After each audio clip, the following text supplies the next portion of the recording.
Pennsylvania Files.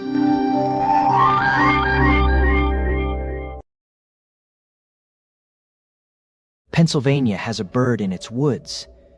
Witnesses say 16 feet across, bigger than a small plane. Nobody's ever photographed it, nobody's ever caught it, and it keeps showing up.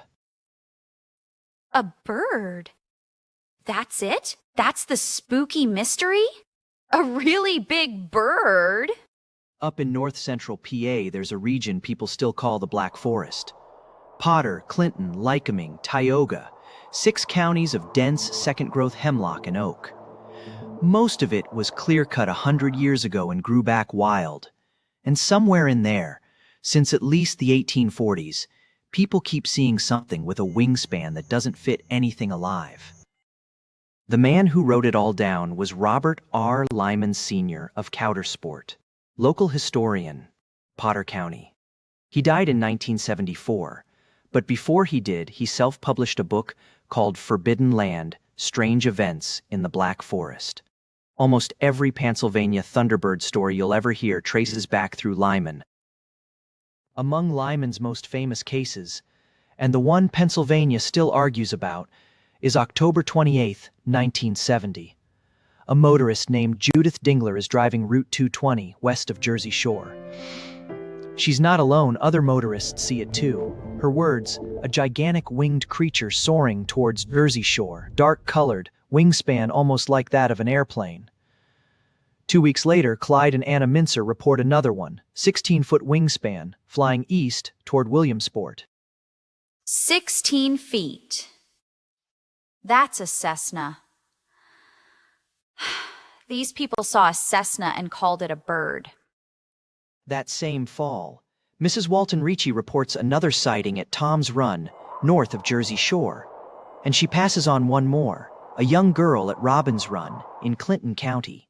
The girl says she watched a large unidentified bird swoop down out of the canopy and carry off a groundhog. A bird that big, snatching a groundhog. Whew. Honestly, mood. If I could carry off something I didn't earn, I'd do it too. Here's the thing. The word Thunderbird doesn't come from Pennsylvania. It's an Algonquian and Iroquoian myth, the great spirit of the upper world. They said it made thunder by flapping its wings and lightning by flashing its eyes. The name traveled. Lyman attached it to whatever was being seen up in Potter County. And here's the part that complicates everything. Lyman didn't just collect other people's stories. In 1940, near Coudersport, on a road he's driven 1,000 times, a vulture-like brown bird standing 4 feet tall. He uses the width of the road to gauge its wingspan and writes down 25 feet. Wait, he measured it with the road? That's actually kind of methodical. He didn't say big as a barn. He used geometry. Here's the problem.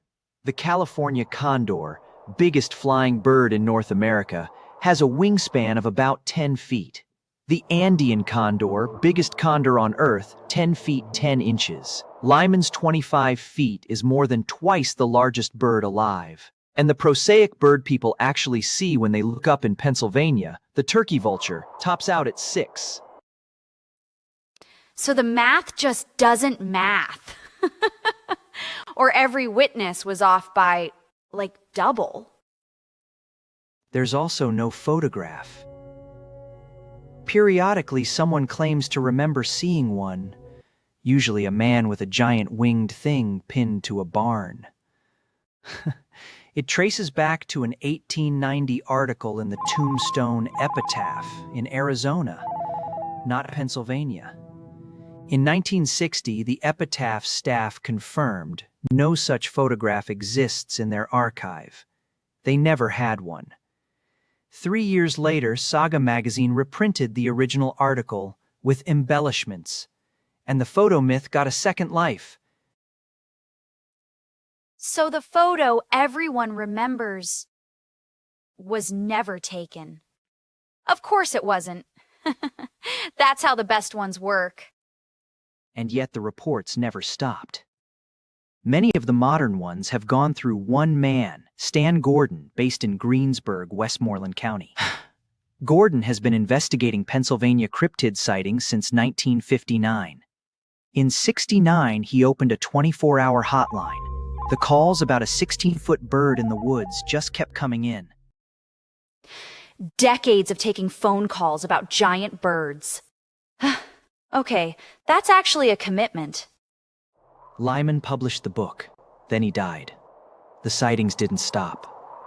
Cement Hollow in '71, Larry's Creek the same year, Chestnut Ridge in the years that followed. No photo, no body, no fossil. Just a forest full of people who say they saw something the sky shouldn't hold. Maybe that's the whole story.